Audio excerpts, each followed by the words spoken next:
Om Namo Bhagavate Vasudevaya. Om Namo Bhagavate Vasudevaya. Om Namo Bhagavate Vasudevaya. Narayanam Namaskrutyam Naram Chaiva Narottamam Devi Saraswati Vyasam Tato Jayamudirayet Nashtaprayeshu Abhadreshu Nityam Bhagavata Sevaya Bhagavatim Uttama Shloke Bhaktirabhavati Naishtaki. Randraj Śrīmad-Bhāgavatam ki jai. So we're reading Śrīmad-Bhāgavatam, 3rd canto, 21st chapter, titled as The Conversation Between Maharaj Swayambhu Manu and Kardama Muni. Text number 50 onwards. So in the previous shlokas, we have learned that Kardama Muni has done a great tapasya and he has pleased Lord Vishnu. Lord Vishnu, in the form of Chaturbhuja Rupa, Garbhodakshai Vishnu, Karanodakshai Vishnu and Kshirodakshai Vishnu. The Kshirodakshai Vishnu, who is in the everybody's heart, came in front of Kardama Muni and gave darshan. And he blessed him that within short period of time, Maharaj Swayambhuva Manu, who was the emperor of the entire universe, will come along with his wife Satrupa and his daughter Devahuti, and Maharaj Swayambhuva Manu will hand over his daughter to Kardama Muni. And after that, Lord disappeared. This happened by the river, by the lake called as Bindu Sarovar, which is connected with Saraswati river. The Bindu Sarovar is called Bindu Sarovar because the Sarovar was created by the drops, eye drops from the eyes of Lord Vishnu. When Lord Vishnu became compassionate, he started crying, and from the eye drops, which is called Bindu, the Bindu Sarovar was created. And then Kardama Muni did tapasya by the Bindu Sarovar. At that time, Swayambhuva Manu, along with his wife and daughter, entered the forest. And as soon as he approached Kardama Muni, he paid his respects to Kardama Muni. So, seeing this Kardama Muni, he was very happy, and at the same time, Kardama Muni also honored and welcomed Maharaj Swayambhuva Manu. He was emperor, and in the kind words, Kardama Muni glorified Maharaj Swayambhuva Manu. So in the shloka, Kardama Muni is saying to Maharaj Swayambhuva Manu here, he is glorifying Maharaj Swayambhuva Manu. He is saying, the shloka is on the screen. Nunam chankramanam devam satam samrakshanayate vadhaya chasatam yastvam harir shaktihi palini. So Kardama Muni is saying to Maharaj Swayambhuva Manu, the tour you have undertaken, O Lord, is surely intended to protect the virtuous and kill the demons, since you embody the protecting energy of Sri Hari. So here Kardama Muni is glorifying Maharaj Swayambhuva Manu by saying that when he travelled all over to come to the Bindu Sarovar, the tour he has taken is for the protection of the devotees of Lord as well as to kill the demons. Because king is embodiment of Lord Krishna, And Lord Krishna says, Paritranaya sadhunam vinashaya cha dushkritam dharma sansthapanarthaya sambhavami yuge yuge. So here that same shloka is explained by Kardama Muni. Srila Prabhupada writes in the purport, it appears from many Vedic literature, especially histories like Śrīmad-Bhāgavatam and other Puranas, that the pious kings of old used to tour their kingdoms in order to give protection to the pious citizens and to chastise or kill impious. So that was the duty of royal order. Sometimes they used to kill the animals in the forest to practice the killing art, because without such practice, they would not be able to kill the undesirable elements. So this is the royal order, Kshatriyas. So there are four orders in our society. Chaturvarnam Maya Shrishtam Guna Karma Vibhagasha Brahman, Kshatriya, Vaishya and Shudras. So Kshatriyas is one of the royal or military class, and they are allowed to commit violence to kill the animal, like they used to go for hunting, because that is part of their duty. Here, the two terms are clearly mentioned, vadhaya, for the purpose of killing. Hare Krishna, Hare Krishna, Hare Krishna. The protective energy of king is supposed to be the energy of Supreme Lord. In Bhagavad Gita, Lord says, Paritranaya sadhunam vinashaya cha dushkritam.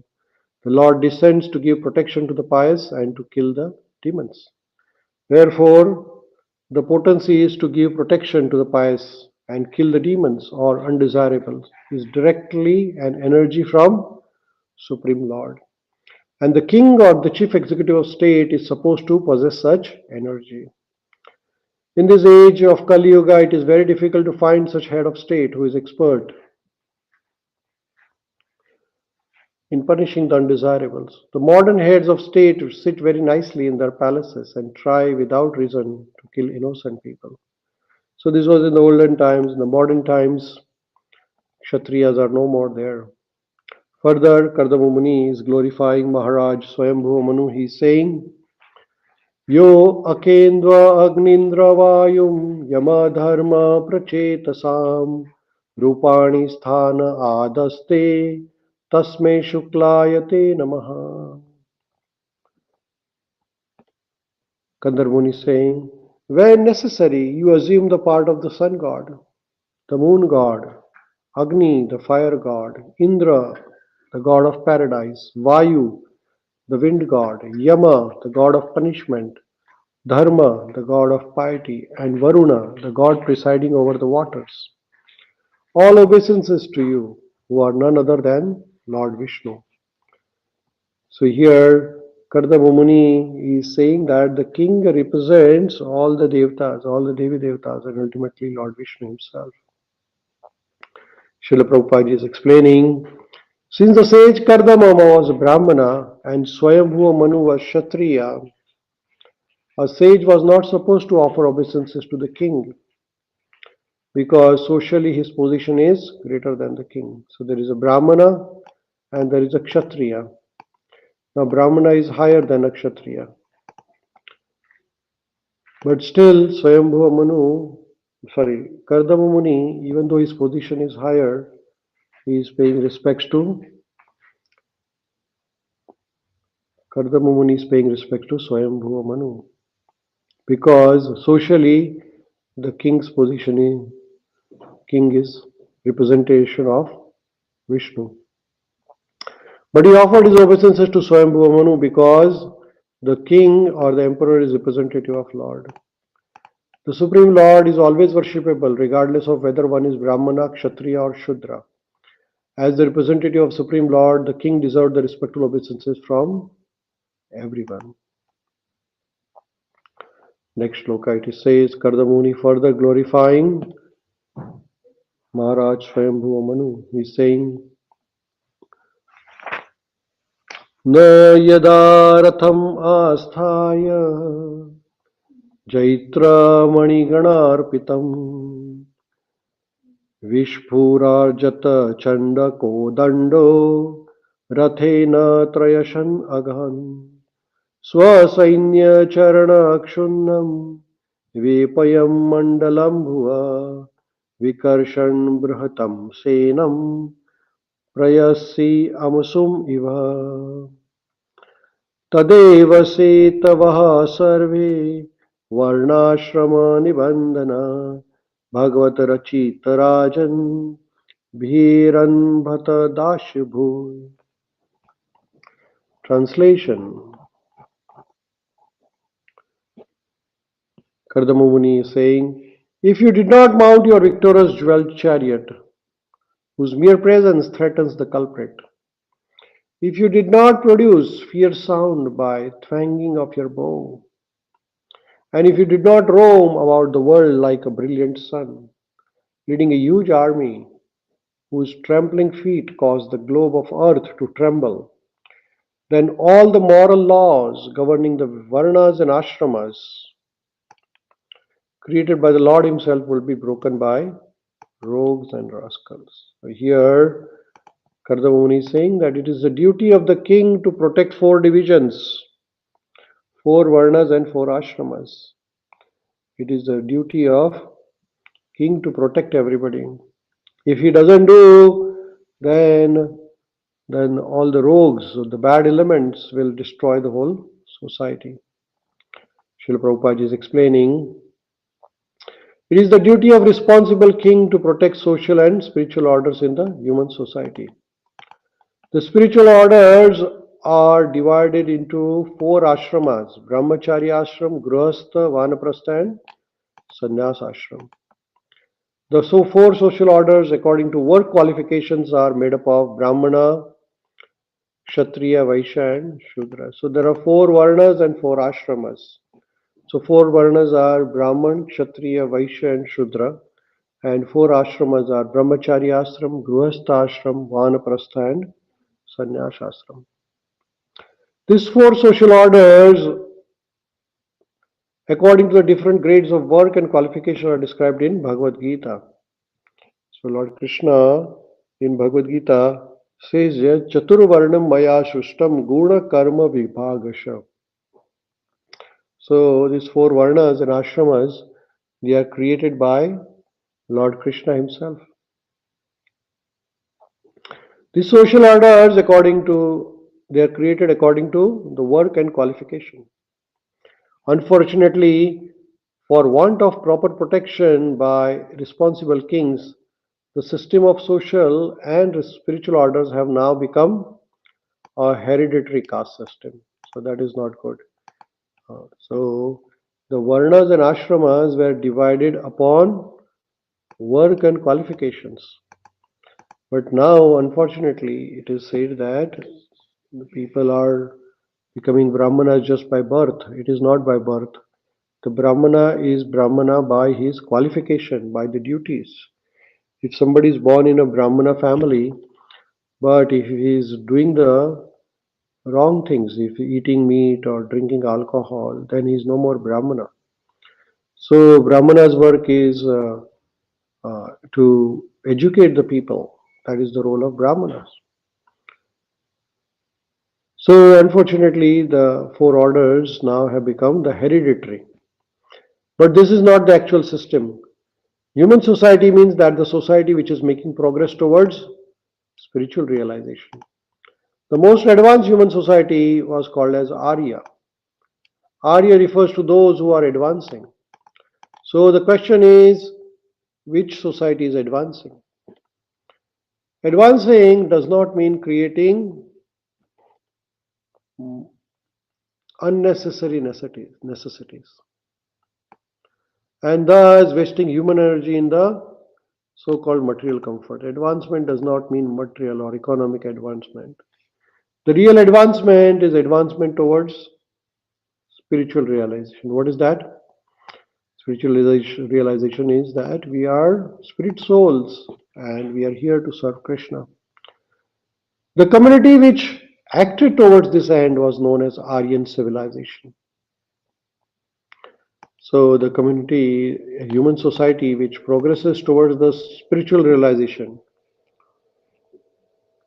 towards the Krishna consciousness. That is the human civilization. The intelligent man, Brahmanas as exemplified by Kardama Muni, were engaged in advancing spiritual cause. And Kshatriyas like Emperor Swayambhuva Manu used to rule the country and ensure that all the facilities for spiritual realization were provided. So this is the coordination. So Brahmanas, their role was that to guide towards the spiritual realization, and Kshatriyas, they made sure that all the facilities for spiritual realization are nicely provided. They protect the Brahmanas. It is the duty of the king to travel all over the country and see that everything is in order. The Indian civilization, on the basis of 4 varnas and ashramas, deteriorated because of the her dependency on foreigners or those who did not follow the varnashram system. Thus, the varnashram system has now been degraded into the caste system. Right? This caste system is the degradation of varnashrama system. The institution of 4 varnas and 4 ashramas is confirmed here to be in Bhagavad Gita. It is said to be Bhagavad Rachita, which is designed by Krishna, Supreme Personality of God. In Bhagavad Gita, Lord Krishna says, Chaturvarnam maya ashrishtam guna karma vibhagasha. So Krishna says that according to guna and karma, guna means quality, karma means work or actions. According to quality and work, the society is divided into 4 divisions. And they are created by Krishna. Krishna says, Maya Srishtam, created by me. Anything created by Lord cannot be closed or covered. The divisions of Varna or Ashrama will continue to exist, either in the original form or in the degraded form. But because they are created by the Lord, the Supreme Personality of Godhead, they cannot be extinguished. Anything which is created by God cannot be destroyed. Now it is covered or it is altered, but still exist even today. They are like sun, a creation of God, and therefore will remain ever. Either covered by the cloud or in a clear sky, the sun will continue to exist. Similarly, when the Varnashram system becomes degraded, it appears as a hereditary caste system, but in every society there is a intelligent class of man, martial class of man, mercantile and the laborer class of man. Hare Krishna.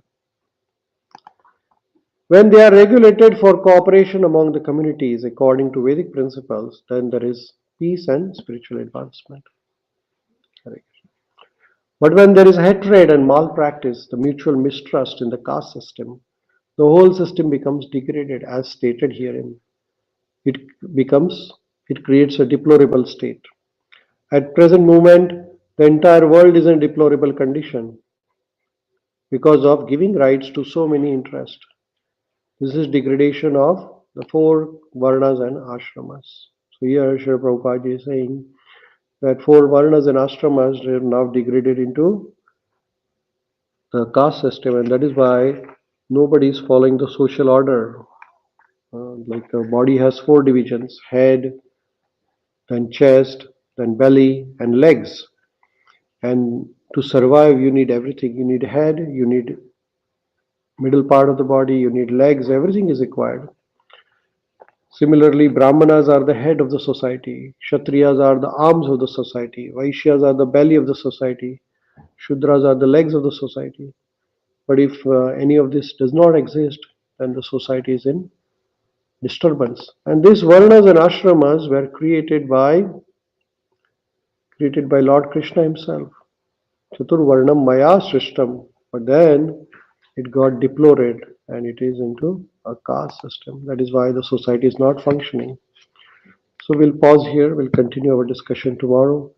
Vendraj Śrīmad-Bhāgavatam ki Jai. Srila Prabhupada